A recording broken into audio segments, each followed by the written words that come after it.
Terus tadi tapi aku mau nanggepin soal yoga tadi ya. Aku agak setuju nih, gimana dong? Eh eh mungkin konsep yang dikatakan di ayat tersebut bukan kemudian mendiskreditkan perempuan sih, Yok. Kayak terus Hmm. abis itu dibawa bahwa kalau Mas Unggul tadi menganggap Kowam itu adalah penguat, em, oke lah penguat, tapi kalau kayak gitu aku selalu berdebat sama teman-teman dan para dosen. Kalau kayak gitu, Nat, kamu kembali lagi pakai konsep tidak mengakui nafkah yang dicari oleh perempuan gitu. Perempuan hanya dianggap sebagai pencari nafkah tambahan gitu. Di- dan sayangnya itu divalidasi oleh hukum perkawinan ya. Hukum perkawinan yang membicarakan soal kepala keluarga, itu juga membicarakan soal nafkah, dan di situ perempuan yang mencari nafkah itu masih dianggap sebagai pencari nafkah tambahan, bukan pencari nafkah utama. Sehingga dalam kasus-kasus tertentu, bahkan hari ini perempuan itu tidak hanya menjadi pencari nafkah tambahan, tapi juga mencari nafkah utama karena udah ngeblend gitu. Hari ini nggak ada lagi, bukan nggak ada lagi, sorry. Hari ini udah jarang banget konsep yang kayak, oh di kota-kota besar ya, mungkin di metropolitan gitu ya. Perempuan itu ya kerja dengan gaji yang sama, ini kalau soal material gitu, dengan gaji yang sama sama laki-laki gitu. Kemudian mana yang menjadi kepala keluarga nih, yang laki-laki atau yang perempuan kalau kayak gini gitu. Apalagi hanya dianggap sebagai pencari nafkah tambahan. Padahal jangan-jangan gajinya juga boleh jadi diperuntukkan untuk keluarga, diputar untuk keluarga, peruntukannya juga untuk keluarga juga, dan itu menopang apa namanya, menopang keutuhan keluarga gitu ya, menopang kekuatan keluarga yang itu seringkali absen di kita-kita gitu loh, ya baik dalam pandangan, ilmu fikih gitu ya, atau mungkin dalam pandangan, hukum yang hari ini ada di Indonesia gitu, baru mengakui laki-laki sebagai pencari nafkah utama. Sehingga kalau hanya dianggap iya tadi kalau Mas Unggul kan sudah mengklasifikasikan ada yang, memudahkan, ada yang sangat ketat, walaupun itu tadi bahasannya soal poligami, tapi oke anggaplah itu, kita masuk ke ar-rijalu qawwamuna 'alan nisa gitu ya. Mungkin memang ada ulama-ulama yang sangat ketat bahwa ya udah ar-rijal itu kita ngomongin soal, fisik gitu, soal jenis kelamin gitu. Tapi kalau kita lihat dalam konteks ayat tersebut, ayat itu membicarakan soal apa sih gitu? Oh, soal nafkah. Aku jadi pengen nge-share ini, izin banget kayak aku mau nge-share ini, menurut aku bisa jadi apa ya, pegangan lah ya biar kita bisa membedakan.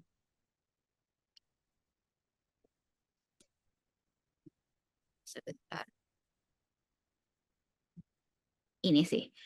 Jadi, kita sebelum masuk ke yang lain-lain itu kan pondasinya harus kuat dulu ya teman-teman. Kita harus bisa membedakan seks dan, gender. Seks di sini adalah jenis kelamin, ya ini perbedaan organ biologis laki-laki dan perempuan, khususnya pada bagian reproduksi. Terus kalau gender adalah perbedaan fungsi, peran, dan tanggung jawab antara laki-laki dan perempuan sebagai hasil konstruksi sosial atau peran sosial. Nah, ini akan mempermudah kita memahami memahami pemaknaan ini kalau kita lihat bawahnya. Jadi kalau yang jenis kelamin ini atau seks atau bagian reproduksi ini tentunya ciptaan Tuhan. Sedangkan kalau fungsi, peran, dan tanggung jawab itu adalah buatan manusia. Eee,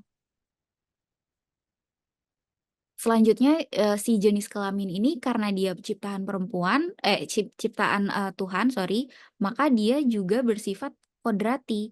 Jadi dari lahir kita udah nggak punya pilihan, kalau misalnya kita dilahirkan sebagai perempuan ya sudah automatically nih kita punya rahim, kita, menyusui, terus kita juga mengalami peluruhan dinding rahim yaitu menstruasi dan seterusnya gitu. Laki-laki eh, bisa melakukan pembuahan kalau misalnya ada testisnya gitu, dan itu nggak bisa dipilih gitu loh. Ketika lahir ya sudah gitu. Itu bersifat kodrati gitu. Berbeda dengan eh, itu tadi ya, perbedaan fungsi, peran dan tanggung jawab. Ketika ngomongin soal nafkah, menurut saya ini kan masuknya ke sini, ke gender. Tidak masuk ke eh, seakan-akan kan tadi ada pemberatan gitu ya, bahwa oh laki-laki lebih diberatkan soal nafkah karena dia laki-lakinya. Nah, ini jadi kayak ada benturan cara berpikir saya. Oh, nggak bisa gitu nih. Kita harus tahu dulu pencarian nafkah. Kalau pencarian nafkah itu adalah profesi, misalkan, ya profesi itu kan peran dan tanggung jawab gitu. Sehingga ya dia adanya di klasifikasi gender, bukan di klasifikasi seks. Sehingga tidak bisa nih misalnya eh, si A berprofesi sebagai chef, maka dia harus laki-laki. Karena chef itu sekarang yang digaji misalnya adalah laki-laki, yang kayak gitu-gitu loh. Atau sering banget kita menemukan bahasan kayak gini. Perempuan itu ya udah di rumah aja karena dia sumur, kasur, dapur. Itu kodratnya perempuan loh ya. Nah, bahasa-bahasa kayak gitu kan, ini kan jadi kayak bentar ya, Rek gitu. Bener kah kodratnya? Kan kodrat itu sesuatu yang kayak lo lahir, kamu lahir nih, itu nggak bisa milih. Nah, itu kodrat. Tapi kalau masih ada pilihan, masih bisa berubah, masih bisa ditukar. Kayak misalnya ngajar, menjadi seorang guru, profesinya seorang guru. Terus dia nggak bisa masuk. Itu kemudian dia bertukar peran dengan orang lain, dengan guru piketnya dan seterusnya, dia bisa masuk kelas. Itu kan berarti dia masuk ke klasifikasi yang bisa ditukar, bisa berubah, terus menyesuaikan waktu dan budaya setempat, itu dia masuknya ke gender. Pun nafkah. Makanya kenapa Nada setuju dengan tulisannya Pak Quresh di tafsir tematik terbarunya Kemenak, bahwa kata Arrijal itu dianggap sebagai identitas gender, bukan sebagai identitas seks. Ya karena perannya itu bisa ditukar sebenarnya. Kalau misalnya jadi nanti kesimpulannya, kalau kita pakai logika matematika, eh, laki-laki mencari nafkah, laki-laki kuat, kayak gitu. Nah, bagaimana kalau perempuan mencari nafkah? Maka perempuan kuat. Nah, saya selalu memberikan perbandingan itu sehingga kata kowam di sini lebih powerful gitu. Tidak hanya sekedar menguatkan perempuan dalam dalam klasifikasi jenis kelamin, tapi lebih ke siapa punya power di situ. Karena ayatnya konteksnya membicarakan soal sesuatu yang tidak bersifat kodrati, sesuatu yang bisa ditukar. Nah, gitulah pokoknya. Tapi lagi-lagi pasti pandangan ulama akan berbeda. Tapi kalau kita menggunakan cara berpikir itu atau cara pandang seperti itu sangat powerful sekali karena akan memberikan kesempatan atau akan memberikan kekuatan kepada ibu tunggal, ibu pencari nafkah, perempuan generasi sandwich, yang perempuan mencari nafkah, anak-anak perempuan yang kemudian dibebankan peran nafkah dalam satu keluarga gitu-gitu. Ayat ini jadi lebih powerful gitu loh. Maksudnya gitu sih. Dah, gitu aja. Terima kasih. Oke. Tadi ada Mas Rozi mau nanya, Mas Unggul gimana?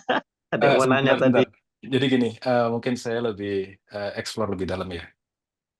Eh, HP ini, misalkan ini 5G, ketika dia ditaruh di daerah yang masih 3G, kira-kira, tentu ini nggak berfungsi, ya kan? Atau maksudnya banyak penafsiran yang sesungguhnya itu sangat revolusioner. Akan tetapi ketika dimasukkan di konteks masyarakat yang belum bisa menerima ini, tentu itu menjadi sebuah permasalahan. Tandanya dulu itu Rasul bisa saja menerapkan perempuan dapat 1:1 misal waris. Tapi kondisi sosialnya nggak mungkin, masih 2G mungkin ya. Sehingga ya mau nggak mau harus di situ supaya perubahan itu bisa diterima secara perlahan. Nah, Tadarruj. masalahnya gini, misal Rizky, Mas Rizky misal ditawarin nih, ditawarin nikah misal.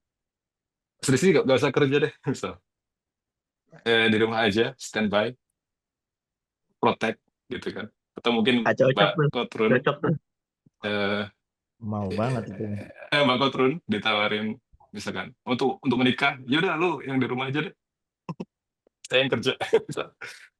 Atau seandainya teman-teman jadi mertua punya anak perempuan, ada orang laki-laki datang tanpa kemampuan untuk mencukupi secara zahir, meskipun sama memenuhi. Itu kan menjadi sebuah permasalahan epistemik di kondisi masyarakat yang masih 3G.